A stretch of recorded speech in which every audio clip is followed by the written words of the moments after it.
الحمد لله رب العالمين، والصلاة والسلام على سيد المرسلين. أما بعد، فأعوذ بالله من الشيطان الرجيم.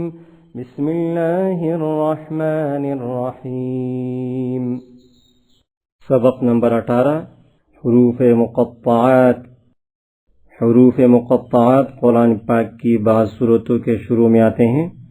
इन हरूफ को मुफरद हरूफ की तरह अलग अलग इस तरह पढ़ें कि मद्दात की मिक़दार पूरी अदा हो। नीज़ इक़फ़ा व इदगाम आने की सूरत में गुन्ना भी करें। अलिफ लाम मीम अल्लाहु को पढ़ने के दो तरीक़े हैं।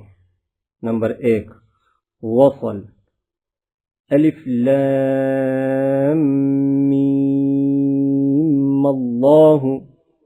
नंबर 2 वक़फ़, अलिफ लाम मीम अल्लाहु। صاد قاف نون طه طاسين طاسين حاميم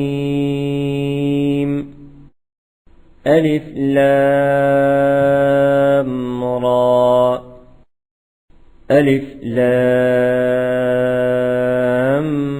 ميم ألف لام